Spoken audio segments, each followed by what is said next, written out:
Compromisso com o processo terapêutico. Basta comparecer nos atendimentos no horário marcado e manter a frequência? Será? Bora tomar um café e bater um papo?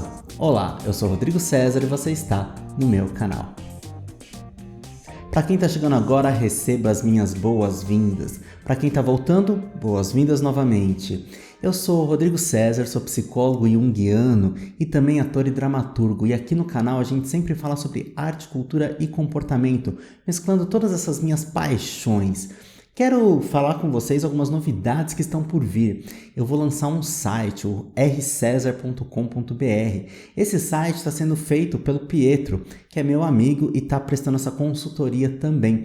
Vou deixar aqui o link dele, da VSX Assessoria, na descrição do vídeo e também quero deixar aqui na descrição do vídeo, isso não é uma publi, tá, gente? Isso aqui é só um agradecimento para vocês, um agradecimento público, para vocês que fazem esse trabalho comigo há algum tempo. O Tadeu Ramos, que é da parte de mídias digitais, o Dandy Souza, que também é dessa área de marketing digital, e a Andrea Crispim, que fez todo o layout, toda a identidade visual do meu Instagram e que eu venho mudando a cor de tempos em tempos, mas a estrutura básica do layout, da fonte, ela que fez tudo para mim. Vou deixar o link dessa galera toda aqui na descrição do vídeo, então aproveita para seguir esse pessoal também, se liga porque eles também produzem conteúdos, diversos conteúdos maneiros sobre toda essa área de mídia digital e tudo mais, tá bom?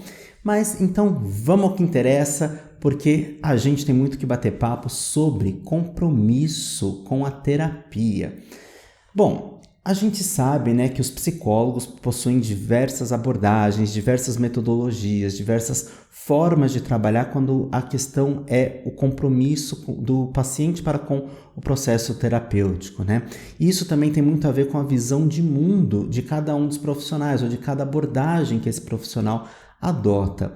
Eu vou falar, brevemente assim sobre o processo junguiano, como que a gente costuma encarar o processo terapêutico. A gente entende a terapia, antes de mais nada, como um momento de transformação do paciente, mas onde a gente também se transforma, porque o encontro dessas duas pessoas, ou mais pessoas, se for terapia de casal, terapia familiar, até mesmo terapia em grupo, a transformação dessas pessoas, envolvem também, essa transformação envolve também a transformação do próprio profissional. Não só a gente contribui com o lado de lá, com o paciente ou com o cliente, aí a terminologia varia de acordo com cada profissional, a forma de trabalho, mas também desta pessoa que a gente atende para com a gente. Então a gente também sai transformado, É o que a gente chama de vaso alquímico, onde a gente contribui e recebe contribuição. E aí a gente que é da psicologia junguiana, a gente que tá, até mesmo as outras abordagens, nós psicólogos, a gente está em uma grande vantagem, Porque a gente recebe para isso, a gente também recebe por essa transformação, porque a gente não só está contribuindo, mas recebendo essa contribuição, mas algumas pessoas podem confundir achando que a gente está fazendo a nossa terapia pessoal com o paciente. Não, não é. Mas o quanto que aquela psique que está ali diante de nós, traz informações que nos fazem refletir sobre diversos aspectos, inclusive os aspectos pessoais, não só os profissionais, em termos de conduta, em termos de necessidade de um aprimoramento, muitas vezes, mas também o que aquela pessoa traz para a gente. É impressionante quando a gente começa a ouvir o outro lado, da terapia, e aí, a Gestalt terapia, que é uma outra abordagem, ela tem um livro muito interessante, que é a Testemunha Ocular da Terapia, onde nós somos testemunhas dessa transformação, e a gente é terapeuta também, então a gente está dentro e fora do processo terapêutico. Essa é uma visão da Gestalt terapia também, onde os terapeutas também são muito presentes. Eu, antes de conhecer o Jung, eu trabalhava com essa abordagem da Gestalt terapia, onde é uma abordagem que a gente também está muito presente, onde a gente conversa, onde a gente interage, onde a gente está falando bastante com o paciente também, Tem paciente que vai para uma terapia e muitas vezes não se adapta ao jeito do terapeuta, mas ele não se adapta porque ele não conhece que aquilo é a técnica terapêutica. Muitas vezes, se está numa abordagem psicanalítica, o terapeuta ele fica mais neutro, ele procura ficar mais longe, né, até emocionalmente do paciente, porque presume-se que aquela neutralidade vai propiciar um espaço onde o paciente ele se coloca de maneira mais profunda e com menos interferência possível, né? Então costumam ser aquelas terapias onde os pacientes conversam, falam e ouvem pouco. Claro que tem profissionais e profissionais, né? Mas a técnica muitas vezes passa pelo divã, onde a pessoa está olhando para uma parede, o terapeuta está atrás dessa pessoa e o paciente está em associação livre. Então existem diversas técnicas. A gente da psicologia analítica, né?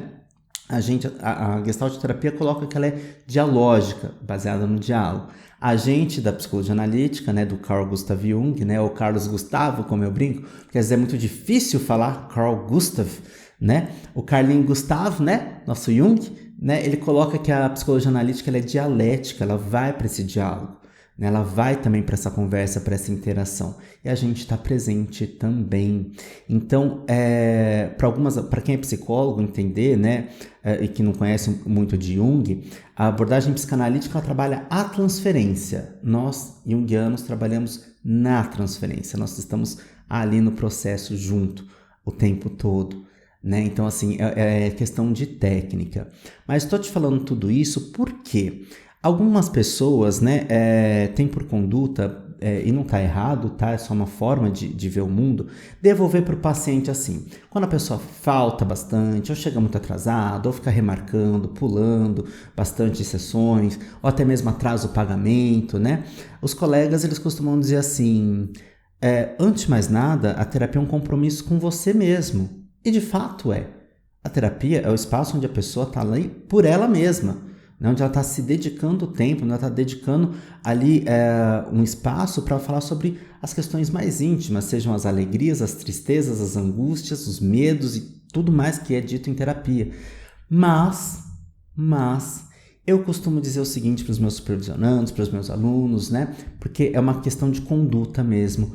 Existe um compromisso com a gente também. E não é só porque a gente está ali esperando o paciente no horário e a pessoa não aparece e a gente fica o quê? Olhando para a parede. Porque muitas vezes tem muitos profissionais que quando o paciente não aparece, cobra essa consulta também, né? Aí é a conduta de cada um. Tem uns que cobram se a pessoa desmarca com menos de 24 horas, menos de 6 horas, menos de 12 horas, ou não cobra, ou cobra com menos de 48 horas. Então, cada um tem uma conduta, é a questão de profissional para profissional. Isso aí é conduta de cada um. Mas, muitas vezes, quando o paciente costuma faltar, é dito assim, esse é um compromisso que você assume com você mesmo. Mas não, é com a gente também. É um compromisso que assume com a gente, por quê? Porque a gente está ali naquela troca, naquele campo, né, onde a consciência está conversando com outra consciência, o ego está conversando com outro ego no campo consciente, mas os inconscientes, o meu consciente, a minha consciência com o meu inconsciente está conversando, a do paciente com a consciência com a inconsciência dele também está conversando, e os nossos inconscientes também, e a minha consciência com o inconsciente dele e vice-versa. Né, como você pode ver nesse diagrama que eu estou colocando aqui na tela. Então a gente para pensar assim, o compromisso é só da pessoa com a pessoa mesma? Não, é com a gente também, porque a gente está ali disponível. Então é uma troca, e muitas vezes é uma troca que percorre a questão afetiva, né? Porque não raro, né, os pacientes de terapeutas junguianos falam assim, nossa, o terapeuta até parece meu amigo. Sim, a gente tem essa questão, né, essa afetividade, onde a gente parece sim um amigo pela questão do acolhimento, embora a gente tenha ali a questão do vínculo, né, profissional, a questão ética bem definida. O que norteia a gente também, como todo profissional da psicologia, é o código de ética profissional, né, onde a gente tem ali também uma relação de prestação de serviço, uma relação de trabalho. Mas eu queria tentar para esse outro ponto de vista, né? Porque vamos parar para pensar. Se eu sou um terapeuta, eu creio que o meu mito do significado, né? Ou seja, o meu propósito existencial está associado com ser terapeuta, com o ajudar o outro, mas não é só ajuda, né? É promover esse desenvolvimento pessoal de cada um, né? Promover e estimular, né, esse encontro da pessoa com ela mesma, que a gente chama de individuação, onde cada um acaba se tornando indivíduo, onde a gente acaba, né, se diferenciando das outras pessoas, a gente acaba saindo daquela massa, né? Para a gente identificar quem a gente é, quais são os nossos desejos, a nossa essência, qual é o nosso propósito existencial. E propósito existencial tem a ver com vocação, né? Com chamado, com vocare, né? Vocação, vocare. Tem muito a ver com essa vocação, com essa voz interior que nos leva a realizar algo. Mas isso não é só no campo profissional, é em todos os aspectos da vida, né? Porque a gente pensa muito, né? A gente da psicologia analítica, para a gente é muito importante a questão do servir. Né? A vocação está muito ligada com esse servir também, né? Com esse devolver para a sociedade algo. Claro que não é todo mundo Madre Teresa de Calcutá, não é nesse sentido que eu estou falando, mas a minha transformação transforma o meio onde eu estou, né? E se eu estou colocando isso para o meu paciente porque é minha visão de mundo, eu também tenho que vivenciar isso do lado de cá. Né? Então, pensando dessa forma, né, essa minha transformação interna, a realização desse meu mito do significado, precisa que essas pessoas estejam aqui. Porque senão, eu sou terapeuta, pago minha anuidade do conselho, ou para quem é analista também, né, tem a questão lá das sociedades, né, de análise e tudo mais, paga essa anuidade e tá tudo certo. Mas fica aquele questionamento, né? O monge lá no alto da montanha, sozinho, o ermitão, o quanto que ele consegue evoluir? A gente precisa das outras pessoas, né, para o nosso processo de individuação, para a gente enxergar o nosso mundo interior através do quê? Das projeções, do reconhecimento das projeções. E aqui tem mais uma diferença, por exemplo, da psicologia analítica para a psicanálise. A psicanálise, ela coloca que a projeção é um mecanismo de defesa, onde eu localizo no outro aquilo que eu mesmo sou. Por exemplo, eu falo, você é invejosa, mas eu que sou invejoso. E eu não reconheço isso, eu reconheço no outro, mas eu jogo para o outro aquilo que eu mesmo sou. Já para a psicologia analítica, a projeção é toda a externalização do que está aqui dentro. Né? O simples fato de eu estar comunicando aqui para vocês essas informações todas já é um tipo de projeção. Mas a gente tem as projeções conscientes, né, que são a comunicação, né, essa externalização. Tem as projeções conscientes de comportamentos, por exemplo, a manipulação num relacionamento. Às vezes eu sei que eu sou manipulador, então eu estou projetando isso, né, estou externalizando isso conscientemente. Mas muitas vezes eu não tenho essa consciência, então se torna o quê? Uma projeção inconsciente, ou como a gente costuma dizer, uma projeção sombria. Por quê? Sombra, né, é aquilo que está no inconsciente pessoal, aquilo que está no nosso inconsciente, né, que o inconsciente pessoal, para o Jung, seria muito próximo do que o Freud chama de inconsciente, né, que são as nossas repressões, os nossos esquecimentos e tudo mais. Né? Mas sombra não é só questão negativa. Então vamos voltar, por exemplo, da inveja. Se eu sou uma pessoa invejosa na luz aqui, né, na luz da consciência, e às vezes eu até tenho consciência que eu sou, às vezes eu não tenho, mas às vezes eu até tenho consciência que eu sou, mas o que está na luz manifestando, mesmo que eu não tenha consciência, a inveja seria algo negativo, pelo que a gente entende, né? Então essa inveja, ela está na luz. O que está na sombra, o oposto da inveja, sei lá, a generosidade, né? Uma pessoa muito dadivosa, né? Então seria exatamente o oposto da inveja. Então a gente busca essas questões sombrias também, mas a gente, por uma questão de associar sempre a palavra sombria, né? Sombra, com algo negativo, a gente acaba achando que sombras são só os aspectos negativos. Não. Quando a gente precisa desenvolver também as nossas qualidades que a gente acha que não tem ou que a gente acha que elas são frágeis, a gente vai trazer da sombra essas potencialidades todas.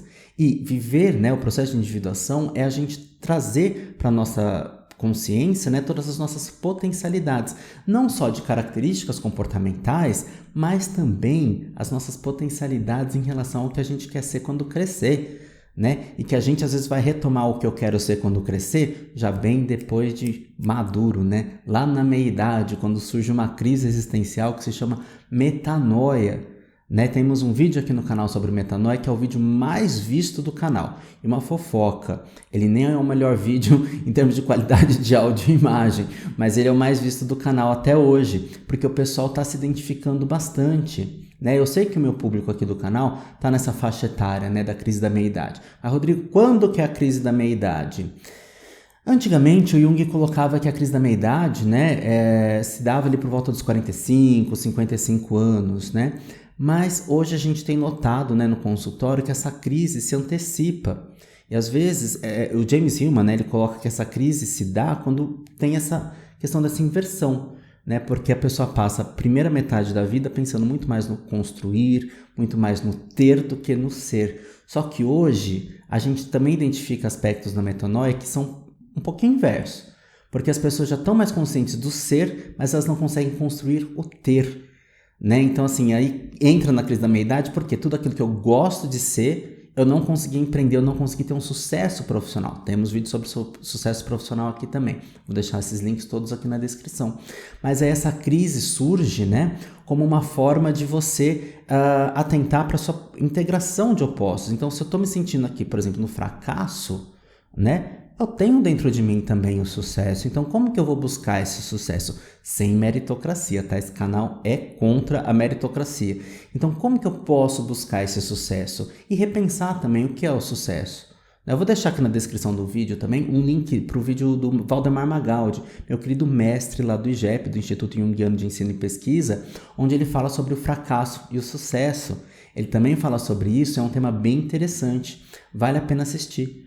Né? Porque, enfim, a gente está se deparando com essas questões o tempo todo. E por que estou falando disso em relação ao compromisso com a terapia? Porque quando a gente se depara com aspectos sombrios, cara, ai Gabi, só quem viveu sabe, não é assim que diz o meme? Quando a gente se depara com um aspecto sombrio daqueles que a gente não gosta, dos negativos, a gente pode até criar uma resistência, né? Porque a gente precisa enxergar e a gente não quer.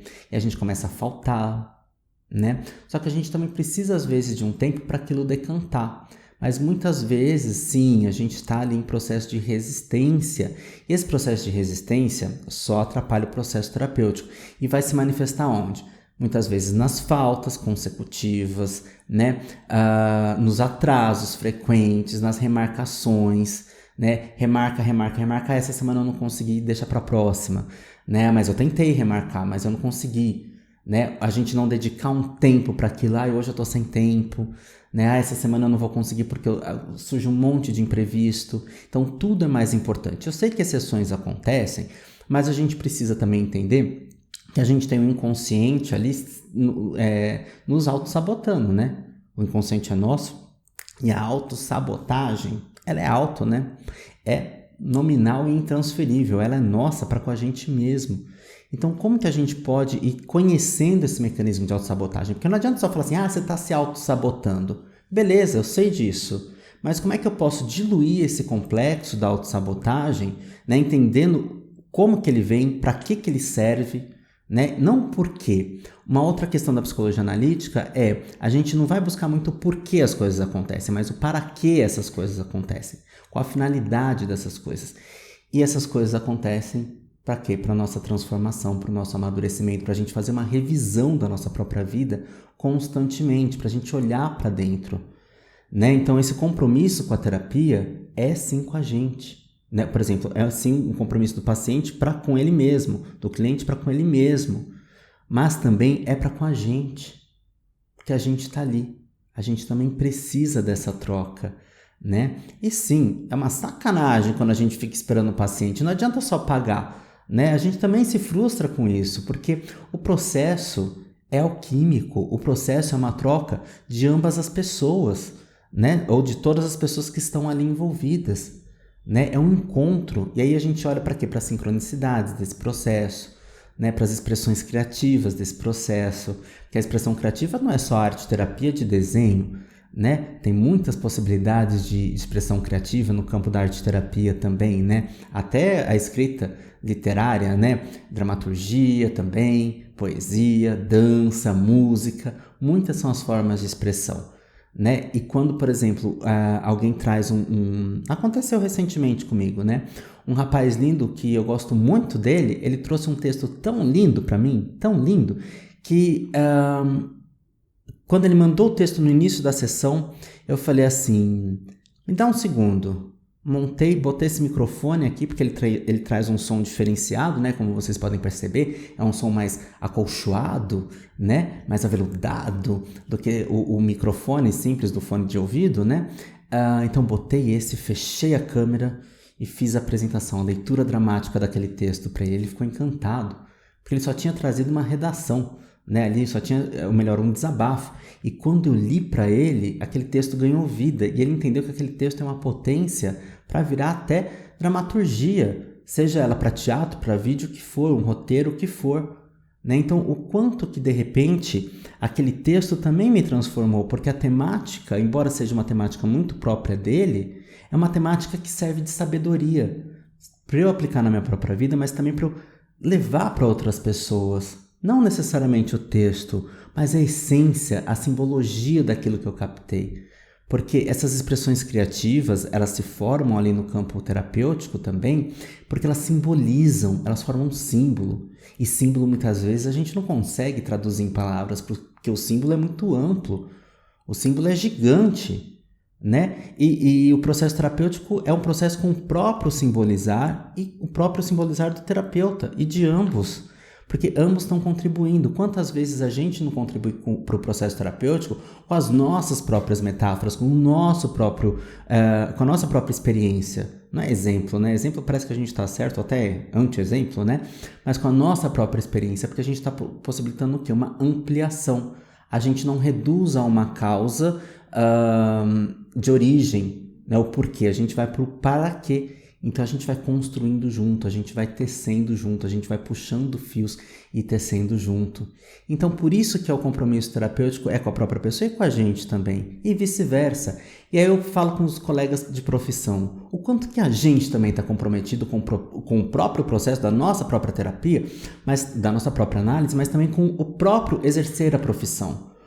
A gente só consegue levar o paciente até onde a gente consegue ir. Né? E o quanto que a gente consegue se despojar da nossa própria sombra, compreender a nossa própria sombra, integrar os aspectos sombrios, integrar os nossos opostos para estar ali presente, para compreender o que passa dentro do outro e como que é o caminho do outro, como que o outro sofre, que às vezes a gente tem como compartilhar, a gente fica com empatia, né? Então o processo todo ganha uma dimensão muito maior. Então aqui também tem o lado do compromisso com o terapêutico, né? Do terapeuta para com seus próprios pacientes e clientes, né? Porque é um campo, como eu disse. E aí também o quanto que os profissionais estudam, né? Não basta só saber também um pouco da teoria, a gente tem que vivenciar. E é nesse campo que eu sempre falo nas supervisões e nas aulas, né? A gente quer analisações, a gente quer ampliações com o paciente, a gente tem que olhar para os nossos também. A gente quer aplicar a técnica de expressão criativa, mas a gente também tem que se submeter. A gente quer trabalhar a psicossomática no consultório, a gente também tem que olhar para os nossos próprios sintomas, porque às vezes eles estão gritando. E aí a gente às vezes fala do sintoma do paciente e ele olha para a nossa cara e fala assim, mas e o seu? E aí, como é que a gente lida quando o paciente fala, e o seu? E como é para você? Lembra que a gente falou que na psicologia analítica a gente não trabalha a transferência, a gente trabalha na transferência? E aí o Jung diz pra gente, né, que a gente pode e deve mencionar algumas coisas para os pacientes, porque se a gente omite, ele perde a confiança. É claro que a gente não precisa expor aquilo que a gente não quer, as intimidades que a gente não precisa, né, que a gente não quer, que a gente não se sente confortável. E também não precisa dar todos os detalhes, também não precisa esticar o chiclete. Mas às vezes o paciente precisa saber que a gente também é humano, que a gente também passa por aquilo. Mas como é que fica o processo terapêutico se o terapeuta não pensa dessa forma? Ele acaba até achando que manter a distância, a neutralidade, né? Aí é questão de técnica. Manter essa neutralidade, às vezes até por defesa, né? É o melhor para o paciente. E às vezes a gente está o quê? Afastando o paciente do próprio processo terapêutico. Porque a gente está ali 360 graus o tempo todo. O paciente muitas vezes chega pra gente sabendo da nossa rede social, sabendo da nossa vida porque ele mora no mesmo bairro do consultório, vê a gente sair, chegar, vê a gente na fila da padaria, né? Então assim, essa neutralidade muitas vezes ela é questionável também, né? A gente entra no prédio, a gente está numa festa, tem cidades que são maiores, tem cidades que são menores, né? Os círculos de convivência estão muito próximos, então muitas vezes o paciente sabe da gente. E mais, muitas vezes o paciente olha para o nosso rosto e percebe que a nossa expressão facial não está das melhores, né? Aconteceu uma vez com um paciente meu a seguinte situação. Ele era novo de terapia, né? E o vínculo ainda estava se estabelecendo, tal, e eu não quis desmarcar ele no dia que o meu cachorrinho faleceu, meu salsichinha, né? Eu tenho ele tatuadinho aqui, ó, O Sarchichinha tá aqui, ó. Dá pra ver, gente, aqui, ó, na câmera. O Sarchichinha. Aqui, ó, Express Yourself é uma música da Madonna que eu amo, né? Uma música assim que tem um valor importantíssimo pra mim. Esse coraçãozinho é também do logotipo de Express Yourself. E aqui tá o Sarchichinha, né? O meu Code, né? O Code Henrique. Ele tá aqui tatuadinho porque essas duas coisas, né? O cachorrinho não é coisa, né? Essas duas questões aqui, tanto a música Express Yourself quanto o Sarchichinha, são, assim, um sol na minha vida, né? Então, assim, quando o meu cachorrinho faleceu, ele faleceu numa quinta-feira, né? Eu precisei fazer eutanásia, infelizmente, tal, né? E isso foi um processo que foi feito de manhã. E como ele estava um pouco adoecido, eu tinha uma rotina antes de ir pro home office, né? Porque o home office é aqui onde eu gravo os vídeos também, que é na parte de trás de casa, da minha casa. Eu moro em casa, né? Casa, não é apartamento, é casa. E aí, eu tinha uma rotina de verificar o tapete higiênico, verificar se ele estava aquecido, verificar a comida, água, verificar o portãozinho para ele não sair do espaço que ele tinha que ficar. Era um espaço que ele tinha um espaço para ele ficar, tá? Mas ele tinha algumas questões ali que eu tinha que pôr uma barreira física mesmo. Então eu via diversas questões ali de cuidado dele. Então ele foi 11 horas da manhã, eu tinha esse paciente 7 horas da noite. Eu desmarquei todos os meus pacientes do dia porque eu não tinha condições de atender. E tigrão, que sou, né, pensei assim, bom, esse paciente, ele tá com um vínculo um pouco frágil, porque tá iniciando agora, né? Então eu optei por não desmarcar. E pensei, 7 horas da noite eu acho que eu já tô melhor para atender, né? Aí deu 6h50. Fui descer, né, pro fundo da minha casa, que o terreno é inclinado. Fui descer pro fundo da minha casa e não tinha mais aquela rotina do Code, de verificar todas as coisas. Porque eu tinha que ter chorado, eu chorei mais cedo, chorei muito tempo, muitas vezes depois também, né? Mas eu já tava ok, né? Então eu tinha que descer e não tinha mais a rotina para realizar. Eu desci, engoli o choro, falei assim, ai meu Deus do céu, agora vai, né?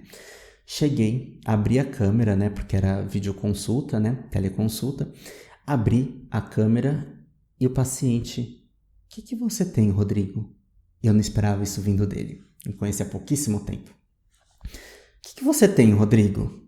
E eu fiz exatamente o que o Jung fala para não fazer. E o Jung diz isso textualmente, está escrito com todas as letras no livro A Prática da Psicoterapia. Não, acho que está escrito no livro Análise de Sonhos, Abreação e Transferência. Acho que é nesse livro que está esse trecho que eu vou falar agora. Ou é num ou é no outro, mas acho que é no Análise de Sonhos, Abreação e Transferência.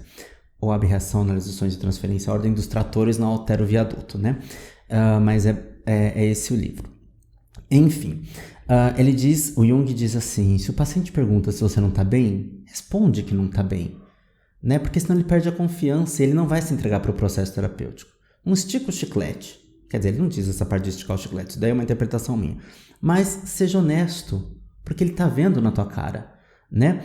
E eu falei o quê pro moço? Falei, eu fiz exatamente o que eu não deveria ter feito, né? Eu fiz assim, eu devolvi para ele, né? Porque muitas vezes no processo terapêutico, nós terapeutas às vezes temos uma coisa assim de olhar para essa projeção, o paciente fala que a gente está fazendo uma coisa e a gente devolve para ele como sendo uma projeção dele. Ou seja, é algo dele que ele está jogando para a gente não é aquilo, né? Enfim, faz parte de técnica. Mas aí eu falei, não, eu tô bem. Tem certeza que sou eu que não tô bem? Você tá jogando pra mim isso daí. Isso é seu. Você tá bem? Eu tô muito bem. Caí do cavalo. Eu tô muito bem, né? E aí, o que me sobrou? Negar novamente. Falei, não, eu tô bem.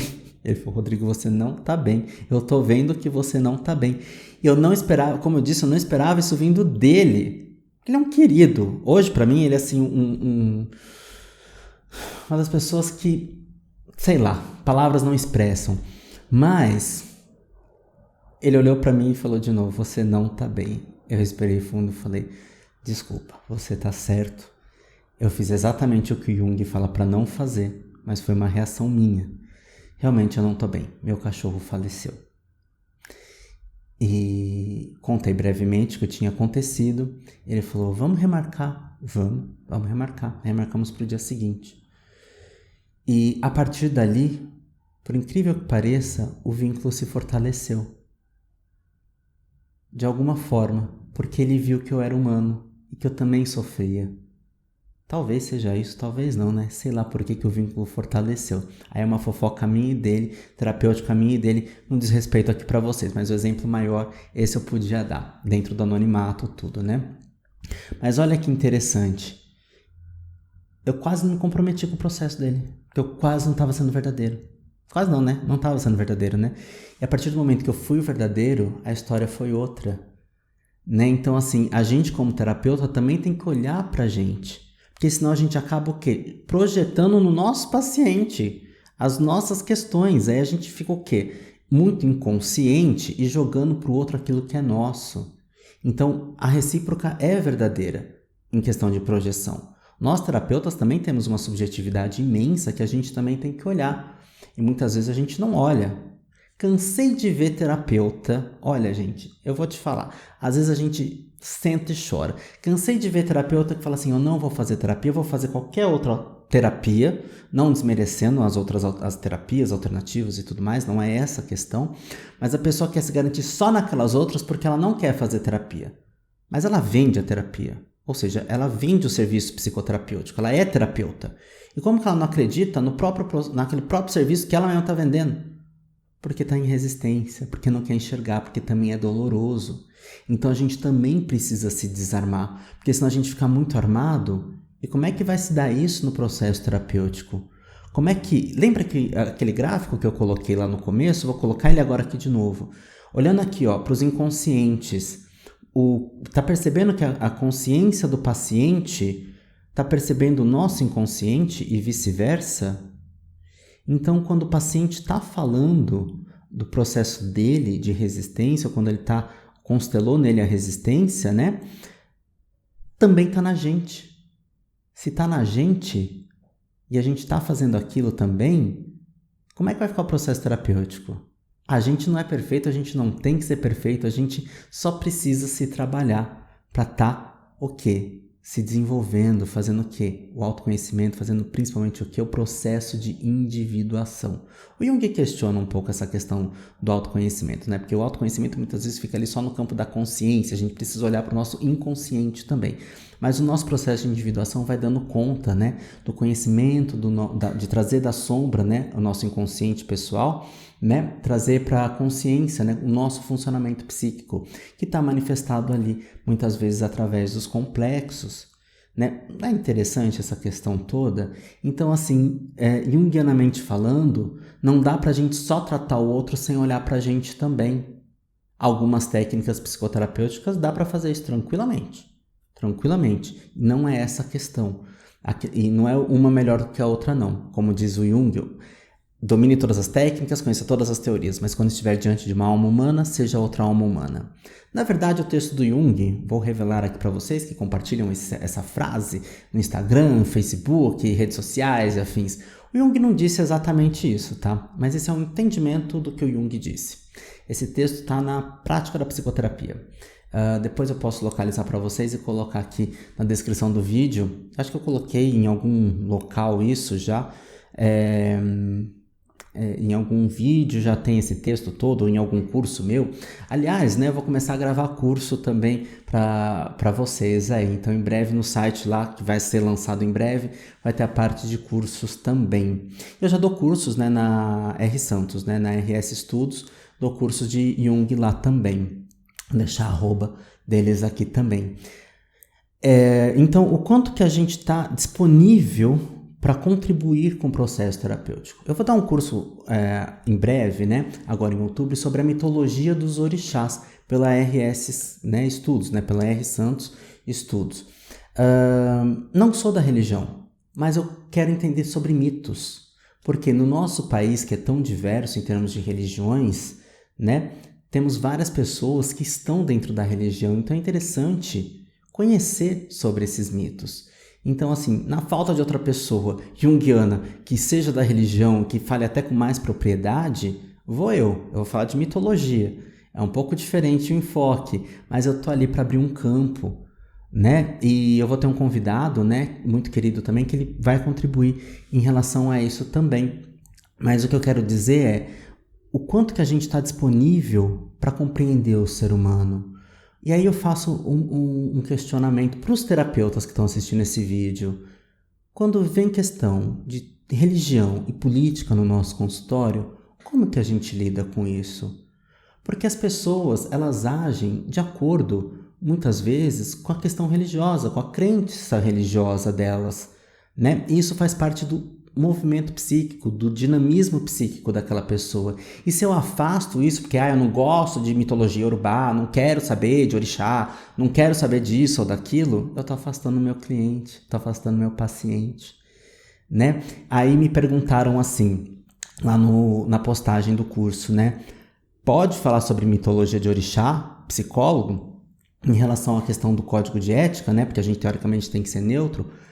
Eu não vou fazer uma doutrinação mesmo porque eu nem sou da religião, né? Mas eu posso sim falar sobre mitologia. E por que a mitologia é tão importante? Eu explico agora. Na internet vocês devem estar vendo aí um movimento sobre arquétipos, né? Ativar arquétipos, não sei o que lá, né? O que é uma grande falácia. Né? Não existe essa história de ativação de arquétipo. Eu tenho um vídeo, né, uma live, na verdade, e eu vou colocar o link dessa live, ela está aqui no YouTube. Ela aconteceu lá no meu Instagram de psicólogo, né, que mudei a arroba, agora é Rodrigo César Psi, não é mais Rodrigo Casemiro _psicólogo, agora é Rodrigo César Psi, tudo junto. Os arquétipos, né, eles referem-se a todas as formas de comportamento. Tudo que é comportamento é arquétipo.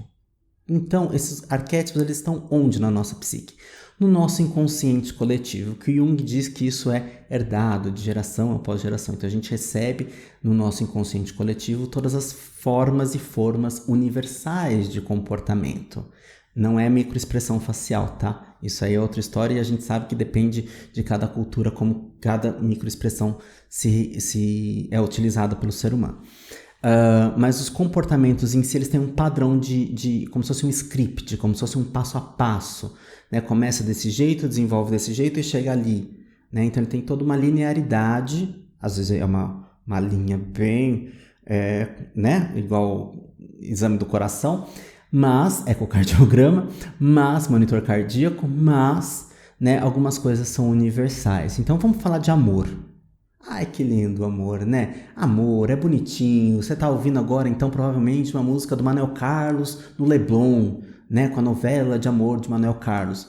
Esse é um tipo de amor. Mas se você parar pra olhar todas as novelas de Manuel Carlos, cada personagem tem um tipo de amor diferente ali, né? Então, Rodrigo, por que você tá falando de novela? Porque novela também diz sobre arquétipo, porque são personagens. E a gente sabe dos arquétipos de cada... Vamos pensar assim, amor, um guarda-chuva com várias varetas.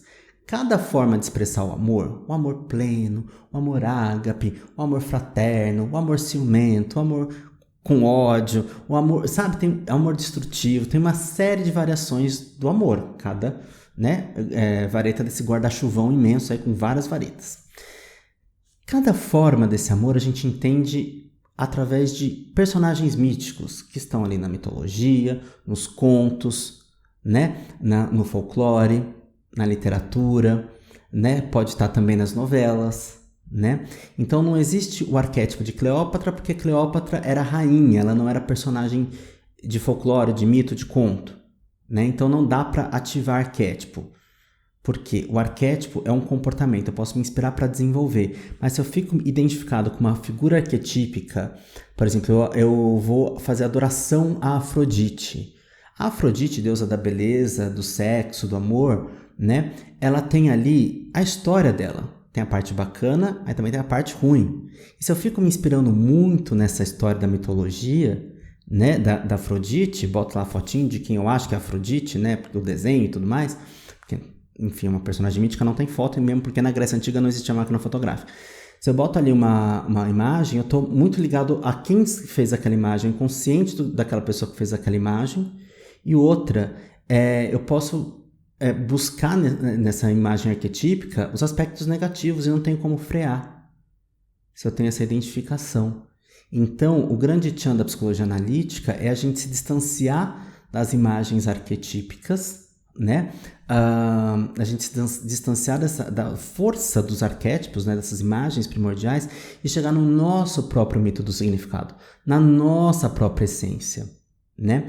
E a gente sabe disso também porque a gente olhando os mitos, e aí, por exemplo, a gente pode olhar para a mitologia dos orixás e ver que através das histórias desses orixás, a gente pode tirar um aprendizado de como agir ou como não agir.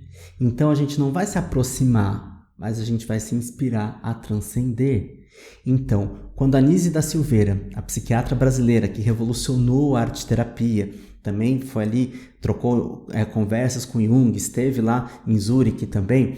A Anísia da Silveira, quando ela fez o processo de revolução na psiquiatria com a arte, né, lá no Hospital Psiquiátrico Pedro II, no Rio de Janeiro, quando ela traz isso, ela começou a perceber nos desenhos padrões míticos, histórias míticas, naqueles pacientes psicóticos que muitas vezes não tinham acesso àquelas informações, né, daqueles mitos ou daquelas histórias. O próprio Jung narra sobre isso quando ele vai para um hospital psiquiátrico nos Estados Unidos. Ele encontra o homem que conta uma história sobre o sol, que estaria balançando um grande falo e produzindo vento e semeando, né? Aquele vento que semeava. E o Jung falou, bom, tá dentro do processo dele ali, da psicose. Mas aí, anos depois, ou tempos depois, é descoberto um documento onde tem um mito que conta exatamente isso. Só que não é descoberto nos Estados Unidos, é descoberto, se não me engano, na África. Né? Então tem uma relação arquetípica a longo prazo, a distância e tudo mais, porque está no nosso inconsciente coletivo. Então é por isso que o Jung fala, né, da importância da gente conhecer a mitologia, e a Anísia da Silveira, nossa querida mestra em arte-terapia, por isso que a Anísia da Silveira, ela traz pra gente, ela ressalta, na verdade, essa importância da gente conhecer quanto mais mitologia, melhor. Rodrigo, eu vou conseguir conhecer todos os mitos? Não, acho que nem o Joseph Campbell, né, que era talvez o nosso maior mitologista dos últimos tempos, talvez nem ele saiba de todos, né? E é muita coisa para a gente saber também, né? Mas a gente conta também com a sincronicidade, né, de que aquele paciente chega até a gente com aquele conhecimento que a gente tem. Ele chegou até mim, né? E aí é outro fator, né? Eu, como terapeuta, eu me comprometo comigo em entender as minhas sincronicidades, o que acontece, ou só fico buscando sincronicidade no outro? Porque, de repente, eu tô achando que o outro tá numa sincronicidade e não tá, porque eu não sei vivenciar aquilo, né? Eu não conheci como que funciona para mim a sincronicidade, e aí eu acho que é uma coisa no paciente, não é. Posso estar equivocado. Mas aí a gente se apropria, né, da nossa profissão e também da nossa visão de mundo junguiana. Por isso que é importante também a gente olhar para essas questões, né, do nosso próprio desenvolvimento. E sim, vamos buscar conhecer as mitologias, e perder a gente não perde, porque olhando para aquelas histórias, a gente vai conhecendo. E aí, o que tem a ver comigo? Eu tenho a ver com a Grécia? Então vou começar a estudar aí os mitos gregos. Eu gosto lá dos nórdicos, então posso estudar a mitologia nórdica. Eu gosto aí do Brasilzão, posso estudar aí a mitologia tupi, né? E por aí vai, né? Quantas mitologias existem, né? E a gente começa a perceber que existem muitos personagens que são equivalentes em outras mitologias. Quer uma comparação aí? Por exemplo, deixa aí para vocês pesquisarem sobre Hermes, Exu, Ganesha e... Vamos botar só esses três, eu sei que tem mais um, mas agora eu esqueci. Hermes, Exu, Ganesha e acho que São Miguel Arcanjo. Talvez seja São Miguel Arcanjo, me falha a memória agora. Mas em termos de história, eles têm muito o mesmo propósito, são mensageiros que fazem a conexão entre céu e terra, entre o mundo inferior e a terra, né? O mundo inferior a gente entende não como inferno, né? Porque essa questão de inferno é muito presente na mitologia cristã, né? Mas o Jung também entende religião como mitologia, não no sentido de existir ou não existir, mas no sentido de força arquetípica. Então, assim, a gente entende como uma descida para o inconsciente, para o nosso inconsciente, né? Então, assim, olha como a mitologia é rica, né? Então, se eu estou disposto a vivenciar uma terapia junguiana, né? Eu dar uma terapia junguiana para o meu paciente, para o meu cliente, eu também tenho que vivenciar a minha. E aí, eu tenho que vivenciar também ser este profissional, né, que está sempre em aprimoramento, sempre buscando formas de conhecimento, né? O Jung sempre muito erudito. Como é que está a nossa erudição? Porque se a gente busca a integração do Puer Senix o tempo todo na terapia, é uma das integrações, né, que é a criança interior com o velho sábio, com o arquétipo da sabedoria, como é que a gente vai trazer a sabedoria para a luz se a gente evita conhecimento? Se a gente evita o nosso autoconhecimento, se a gente evita conhecer como funciona a nossa sabedoria. Porque se a gente ficar só dando lição de moral ou falando isso ou aquilo, de repente a gente está um teoricão. A gente não está vivenciando a sabedoria. A gente só está reproduzindo coisa que a gente aprendeu. E quando a gente vivencia, aquilo ganha uma outra força no setting terapêutico. Bom, se você gostou do vídeo, deixa seu like, eu gostaria de te escutar sobre esse tema, né? Assim, aqui a gente tem esse enfoque junguiano, né? Que é muito da minha visão também sobre sobre a minha metodologia de trabalho, né? Os junguianos, eles têm, assim, não é todo mundo que é igual, né? Porque pro Jung, o principal fator é a personalidade de cada terapeuta, então essa é a minha personalidade, você está em contato com a minha personalidade, é uma ferramenta fundamental para o processo terapêutico, mas algumas coisas são comuns a todos, tá? Principalmente essa questão mística, alquímica e tudo mais. Se você gostou do vídeo, deixa seu like, se inscreve no canal, compartilha com quem você acha que tem que compartilhar, manda para as pessoas e deixa seu comentário, me segue nas redes sociais, eu quero saber mais sobre vocês também, tá bom? Me segue, porque lá nas redes sociais a gente conversa de pertinho, tá bom? E é isso, comenta, gente, eu preciso que vocês comentem, isso ajuda o canal a fluir, certo? Um grande beijo e até o próximo vídeo. Tchau!